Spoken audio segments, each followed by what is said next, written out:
அஸ்ஸலாமு அலைக்கும் வரஹ்மத்துல்லாஹி வபரகாத்துஹ். அகீதத்து சூபியாவிலே இருக்கக்கூடிய சங்கைக்குரிய உலமா பெருமக்களே, அல்லாஹு தாலாவின் நல்லடியார்களே, அன்பு சகோதரர்களே, வஹதத்துல் வஜூத் சம்பந்தமாக ஒவ்வொரு நாளும் ஏதாவது ஒரு விஷயத்தை நாங்கள் இந்த வாட்ஸ்அப் குரூப்பிலே பேசிக் கொண்டிருக்கின்றோம். அந்த அடிப்படையில் இன்று மிகவும் அமைதியாக இருந்து கொண்டிருக்கின்றது இந்த அகீதத்து சூபியா. எந்த விதமான ஒரு முக்கியமான விடயங்களும் பதிவுகளும் இடம்பெற்றதாக எனக்கு தெரியவில்லை. அந்த குறையை இல்லாமல் செய்வதற்காக இன்று ஒரு விடயத்தை உங்கள் மத்தியிலே குறிப்பிடலாம் என்று நான் நினைக்கின்றேன். அல்லாஹ் சுப்ஹானஹு வ தஆலா அல் குர்ஆனிலே சொல்லுகின்றான், பிஸ்மில்லாஹிர் ரஹ்மானிர் ரஹீம், வலில்லாஹில் மஷ்ரிகு வல் மக்ரிபு ஃபஐனமா துவல்லு ஃபதம்ம வஜ்ஹுல்லாஹ் இன்னல்லாஹ வாசிஉன் அலீம். கிழக்கும் மேற்கும் அல்லாஹ்வுக்கு சொந்தமானவை, நீங்கள் எங்கு நோக்கினாலும் அங்கு அல்லாஹு தஆலாவுடைய முகம் இருந்து கொண்டிருக்கின்றது. நிச்சயமாக அல்லாஹ் மிக விசாலமானவனும் யாவற்றையும் அறிந்தவனாகவும் இருக்கின்றான் என்று அல்லாஹு தஆலா சொல்கின்றான். நான் ஓதி காட்டிய இந்த வசனத்துடைய வெளிரங்கமான மொழிபெயர்ப்பு தான் இப்போது நான் சொன்ன இந்த மொழிபெயர்ப்பு. ஆனால் இந்த வசனத்தை நாங்கள் மிகவும் ஆழமாக சிந்தித்து பார்க்க வேண்டி இருக்கிறது. வலில்லாஹில் மஷ்ரிகு வல் மக்ரிபு, கிழக்கும் மேற்கும் அல்லாஹ்வுக்கு சொந்தம் என்று நாங்கள் இந்த மஷ்ரிக் என்பதற்கு கிழக்கு என்றும் மக்ரிபு என்பதற்கு மேற்கு என்றும் நாங்கள் பொருள் கொண்டால், அங்கே இந்த வசனத்தை பார்க்கின்ற ஒருவருக்கு ஒரு கேள்வி ஏற்படும். கிழக்கும் மேற்கும் அல்லாஹ்வுக்கு சொந்தம் என்றால் வடக்கும் தெற்கும் யாருக்கு சொந்தம் என்ற ஒரு கேள்வி ஏற்படும். அப்படியான கேள்விக்கு இந்த வசனத்திலேயே விடை இருக்க வேண்டும். இவ்வாறு நாங்கள் பொருள் கொள்கின்ற போது இந்த திருமறை வசனத்திலே அந்த கேள்விக்குரிய விடை இல்லாமல் போய்விடுகின்றது. கிழக்கும் மேற்கும் அல்லாஹ்வுக்கு சொந்தம் என்றால் வடக்கும் தெற்கும் யாருக்கு சொந்தம் என்பது அங்கே குறிப்பிடப்படவில்லை. அப்படியானால் இந்த வசனம் தெளிவாக அதை சொல்லவில்லை, தெளிவில்லாத ஒரு வசனம் என்பது போல தோன்றுகின்றது. அல்லாஹ் சுப்ஹானஹு வ தஆலாவுடைய திருவசனங்கள் மிக தெளிவானவை, மிக துல்லியமானவை, பல பொருட்களை உள்ளடக்கியவை. அதனுடைய ஆழத்தை, அதனுடைய விவரங்களை எல்லாவற்றையும் புரிந்து கொள்ள முடியாது. அப்படியான திருவசனம் இவ்வாறு ஒரு குறைவுள்ள வசனமாக இருக்க முடியாது. அப்படியானால் கிழக்கும் மேற்கும் என்று இதற்கு பொருள் கொள்ள வேண்டுமா, அல்லது இதைவிட வேறு ஏதாவது பொருள் இதற்கு இருக்கின்றதா என்பதை நாங்கள் ஆரிஃபீன்களுடைய சூபியாக்களுடைய வழிகாட்டலிலே நாங்கள் சிந்தித்து பார்க்கின்ற போது ஷேகுல் அக்பர் முஹியுத்தீன் இப்னு அரபி ரலியல்லாஹு அன்ஹு அவர்கள் சொல்லக்கூடிய விளக்கம் என்ன? வலில்லாஹில் மஷ்ரிகு, கிழக்கு என்பது என்ன? மஷ்ரிக் என்பது ஆலமுன் நூரி வல்லுஹூரி, ஒளிவான ஒளிர்ந்த பிரதேசங்கள், ஒளிர்ந்த உலகங்கள் அனைத்தும் என்று இதற்கு பொருள் கொள்ள வேண்டும். அப்படியானால் ஒளிர்ந்த பிரதேசங்கள் அனைத்தும் அல்லாஹ்வுக்கு சொந்தம், வெளிச்சமாக இருக்கக்கூடிய பிரதேசங்கள் அனைத்தும் அவனுக்கு சொந்தம் என்று பொருள் கொள்ள வேண்டும். வல் மக்ரிபு, மேற்கு என்று மக்ரிப் என்பதற்கு பொருள் கொள்ளாமல் அதற்கு அவர்கள் சொல்லக்கூடிய விளக்கம் என்ன? ஆலமுல் உல்மத்தி வல் இஹ்திபாஇ, இருளடைந்த மறைந்த உலகங்கள் அனைத்தும், மறைந்த இருளடைந்த உலகங்கள் அனைத்தும் அவனுக்கு சொந்தம். அப்படியானால் மஷ்ரிக் என்பது ஒளிவான பிரதேசம், ஒளிர்ந்த பிரதேசம், வெளியாகி உள்ள சகல ஆலங்களும். அதே நேரத்தில் மக்ரிப் என்பது இருளான பிரதேசம், இருண்ட கண்டங்கள், அதே போல கண்ணை விட்டு மறைந்திருக்கக்கூடிய சகல ஆலங்களும். இவை அனைத்தும் அல்லாஹ்வுக்கு சொந்தம். இப்படி சொல்கின்ற போது மேலே ஏற்பட்டவாறு ஒரு கேள்வி ஏற்பட மாட்டாது. கிழக்கும் மேற்கும் அல்லாஹ்வுக்கு சொந்தம் என்று சொன்ன போது வடக்கும் தெற்கும் யாருக்கு சொந்தம் என்ற கேள்வி ஏற்பட்டது போல, ஒளிவான பிரதேசங்களும் இருளான பிரதேசங்களும் அல்லாஹ்வுக்கு சொந்தம் என்று சொல்கின்ற போது அங்கே எந்த விதமான கேள்வியும் ஏற்படாது. காரணம் என்ன? ஆழத்திலே, அகிலத்திலே, உலகத்திலே ஒளிவான பிரதேசங்கள், இருளான பிரதேசங்கள், இரண்டு பிரதேசங்களையும் தவிர வேறொரு பிரதேசம் இல்லை. ஒன்று ஒளியாக இருக்கும் அல்லது இருளாக இருக்கும், ஒன்று வெளிச்சமாக இருக்கும் அல்லது இருளாக இருக்கும், அல்லது வெளியான ஆழங்கள், மறைந்த ஆழங்கள், கண்ணுக்கு புலப்படக்கூடிய வெளிரங்கமான வெளியாகிய ஆழங்களாக இருக்கும், அல்லது கண்ணுக்கு புலப்படாத மறைந்த உலகங்களாக, மறைந்த ஆழங்களாக இருக்கும்.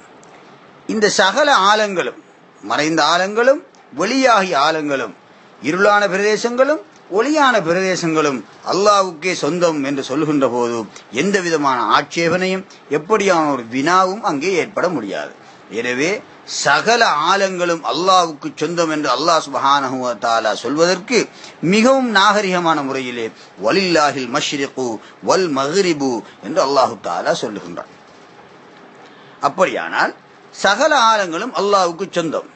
சொந்தம் என்று சொல்லுகின்ற போது நாங்கள் சிந்திக்க வேண்டும். எப்படியான சொந்தம்? சகல ஆலங்களும் அல்லாஹ்வுக்கு சொந்தம் என்று சொன்னால் எப்படியான சொந்தம்? தனக்கு தானான சொந்தமா அல்லது தனக்கு வேறான சொந்தமா என்பதையும் இங்கே நாங்கள் சிந்திக்க வேண்டும். எல்லா வஸ்துக்களும் அல்லாஹ்வுக்கு சொந்தம். அல்லாஹு தஆலா லில்லாஹி மா பிஸ் ஸமாவாதி வ மா ஃபில் அர்த், வானங்களிலும் பூமியில் உள்ளவைகளும் அவனுக்கே சொந்தம் என்று அல் குர்ஆனிலே இன்னும் ஒரு இடத்திலே குறிப்பிடுகின்றார். வலில்லாஹில் மஷ்ரிகு வல் மக்ரிபு, கிழக்கும் மேற்கும் அல்லாஹ்வுக்கு சொந்தம் என்று நாங்கள் சொல்லுகின்றோமே. சகல ஆலங்களும் அல்லாஹ்வுக்கு சொந்தம் என்றால் எப்படியான சொந்தம்? தனக்கு தானான சொந்தமா தனக்கு வேறான சொந்தமா என்று சிந்தித்து பார்க்க வேண்டும். தனக்கு தானான சொந்தம் என்று சொல்லுகின்ற போது எனக்கு என்னுடைய கை சொந்தம், எனக்கு என்னுடைய கால் சொந்தம், எனக்கு என்னுடைய தலை சொந்தம் என்று நான் சொல்லுகின்ற போது தனக்கு தானான சொந்தம். அது என்னை விட்டு பிரிந்த சொந்தம் அல்ல. எனது கை என்னை விட்டும் வேறானதல்ல, எனது கால் என்னை விட்டும் வேறானதல்ல, எனது தலை என்னை விட்டும் போரானதல்ல. ஆனால் என்னுடைய என்று நான் சொல்லுகின்ற போது நான் என்று ஒருவனும் என்னுடைய கை என்று இன்னொன்றும் இருப்பது போல தோன்றும், ஆனால் இருப்பது ஒன்றுதான். எனவே அது தனக்கு தானான சொந்தம் என்று சொல்வார்கள். இன்னும் ஒரு சொந்தம் இருக்கின்றது, தனக்கு வேறான சொந்தம். அது எவ்வாறு? என்னுடைய கடை, என்னுடைய வீடு, என்னுடைய காணி என்று நான் குறிப்பிடுகின்ற போது அது என்னுடைய என்று சொன்னாலும் எனக்கு சொந்தமானது என்று சொன்னாலும் என்னை விட்டும் வேறான சொந்தம். அது என்னை சார்ந்த சொந்தம் அல்ல, என்னை விட்டும் தனியான பிரிந்த சொந்தம்.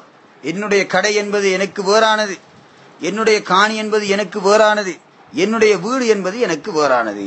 அது வேறான சொந்தம்.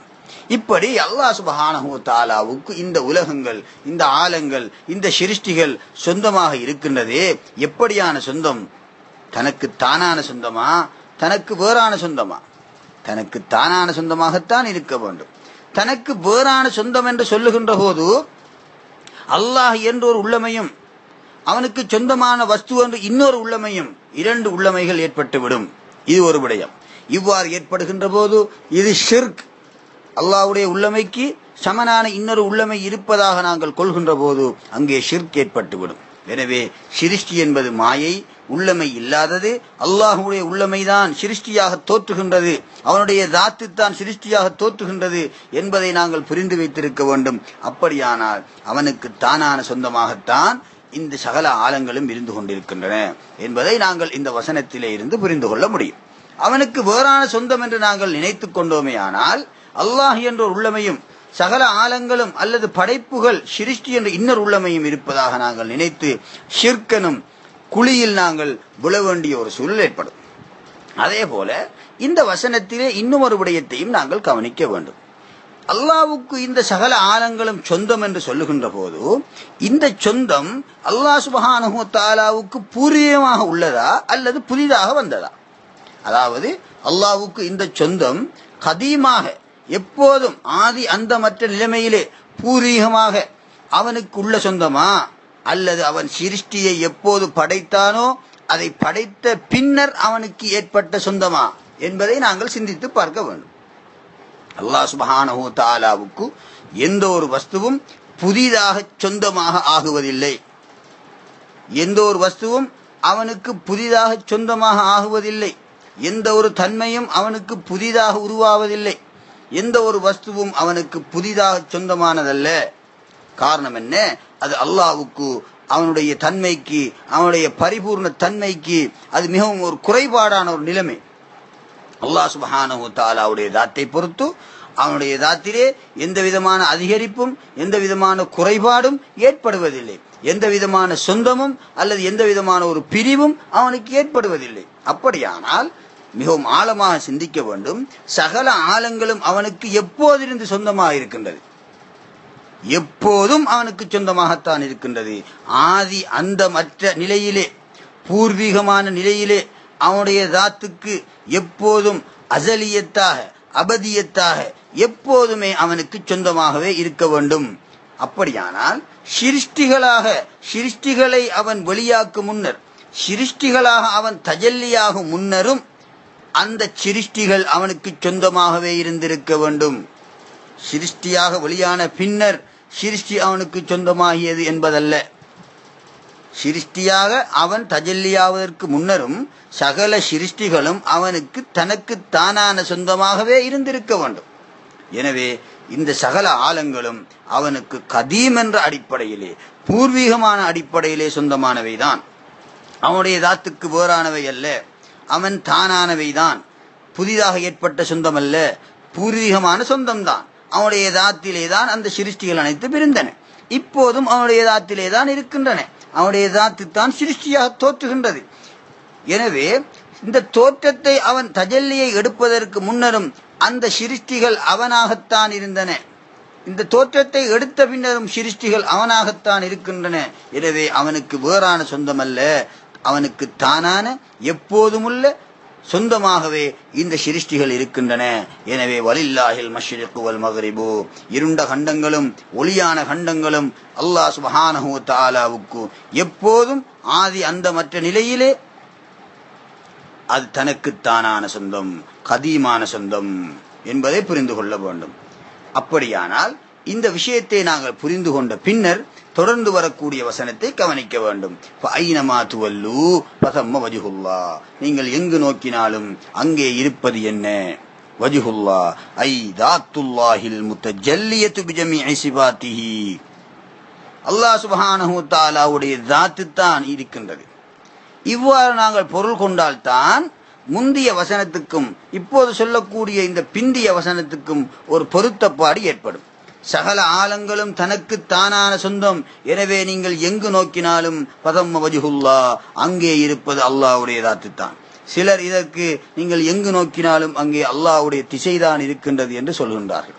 அப்படியானால் ஃபதம்ம வஜ்ஹுல்லாஹ் என்று வரக்கூடாது, ஃபதாக்க வஜ்ஹுல்லாஹ் என்று வர வேண்டும். அங்கே அல்லாஹ்வுடைய திசை என்று வர முடியாது, அது அல்லாஹ்வுடைய திசை என்று வர வேண்டும். வலில்லாஹில் மஷ்ரிக்கு வல் மக்ரிபு ஃபஐனமா துவல்லு ஃபதாக்க வஜ்ஹுல்லாஹ், நீங்கள் எங்கு நோக்கினாலும் அது அல்லாஹ்வுடைய திசை என்றுதான் வர வேண்டும். ஃபதம்ம வஜ்ஹுல்லாஹ், அங்கே அல்லாஹ்வுடைய திசை என்று ஒரு இடத்திலே திசை இருக்க முடியாது, திசையிலே தான் ஒரு பொருள் இருக்க முடியும். எனவே அங்கே அல்லாஹ்வுடைய திசை என்று வர முடியாது, அது அல்லாஹ்வுடைய திசை என்று வந்திருக்க வேண்டும். இங்கே ஃபதம்ம வஜ்ஹுல்லாஹ் என்று வந்திருக்கின்றது. எனவே அங்கே அல்லாஹ்வுடைய தாத் இருக்கின்றது.